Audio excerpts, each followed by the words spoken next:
is The Opinions, a show that brings you a mix of voices from New York Times Opinion. You've heard the news. Here's what to make of it.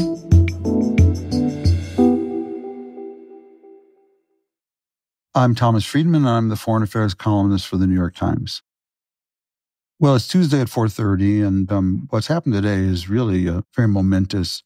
The Iranian Revolutionary Guards launched a missile barrage at Israel at 7:30 p.m. Israel time in retaliation for the Israeli killing of the Iranian proxy militia leader in Lebanon, Hassan Nasrallah, and also for the head of the Quds Force, Iran's kind of foreign legion, who was killed alongside Nasrallah.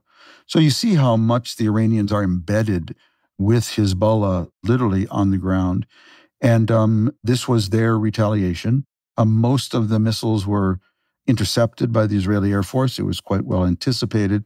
There was damage and maybe a few injuries.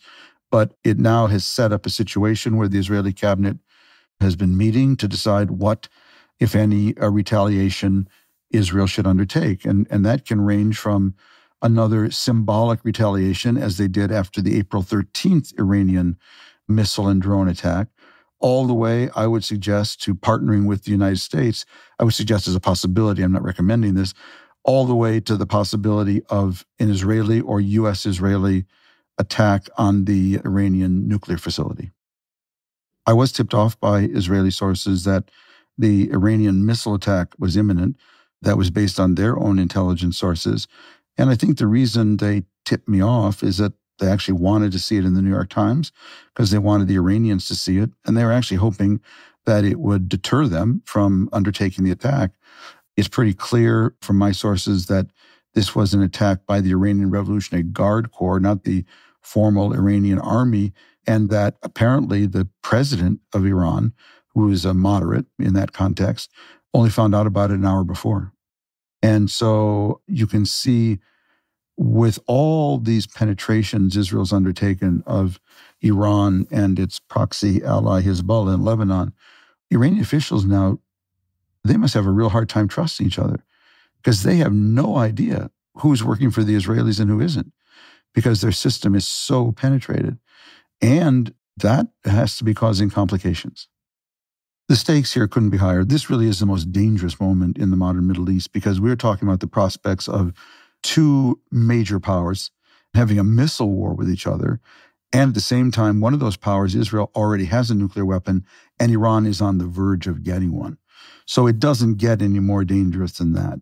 At the same time, it's an incredibly plastic moment, maybe the most plastic since the 1991 Gulf War, which then led to the Oslo agreements, and that it is possible with the right kind of diplomacy that combined with military action that you could get a real opening in the region here. And I have no idea whether Israel is going to retaliate against Iran, a minor or major, and whether the United States will participate or actually inhibit Israel from doing so.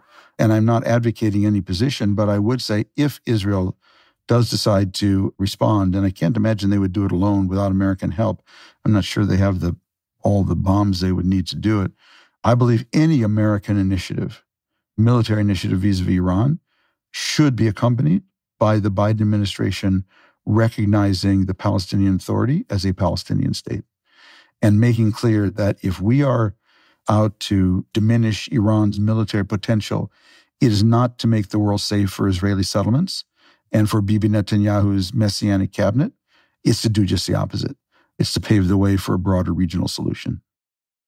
My hopes and my fears are all bundled together. Look, there's no question that Iran's on the verge of getting a nuclear bomb, and that is not a good thing. Look at Putin threatening to use a nuclear weapon tactically in the Ukraine war. If you think you have problems with Iran today, if it gets a nuclear bomb, that would be not a good thing for the region. At the same time, a war, a giant war, you start with Iran, a country that big with that many missiles, and you have no idea where that ends and how far that goes. And who jumps in? Do the Russians, somehow start helping Iran? I don't know. This is really code red time in the Middle East, and that what we've seen really since October 7, as we come up to the first anniversary, is people just crossing red lines in every direction. You have Israeli settlers who've been crossing red lines in the West Bank. You have Hamas crossed a terrible red line. Not so much it's an attack on Israel. It's done that before on October 7th, but the viciousness of the attack, killing kids in front of their parents, parents in front of their kids, sexually abusing women, non-combatants. Israel, 40,000 casualties, Palestinian civilians and soldiers killed. That's a lot of people. Destruction of maybe 70% of all the housing stock in Gaza. Never seen that before. Now then the pager attack by Israel against Hezbollah and the killing of Hezbollah's leader. Never thought Israel would cross that red line. And at the same time, Hezbollah entering the war on Hamas's side and depopulating northern Israel, forcing 60 to 70,000 Israelis out of their homes now for a year. And finally, this kind of missile exchange between Israel and Iran. You start crossing all those red lines, you kind of get used to it. And at the end of the day, there are no more red lines. And when that happens, watch out.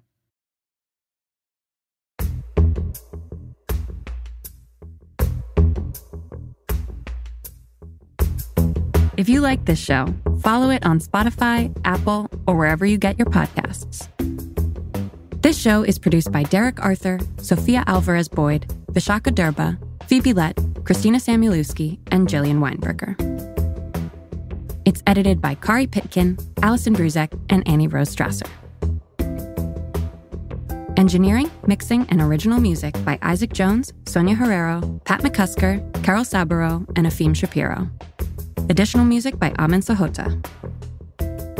The fact-check team is Kate Sinclair, Mary Marge Locker, and Michelle Harris. Audience strategy by Shannon Busta, Christina Samuelewski, and Adrian Rivera.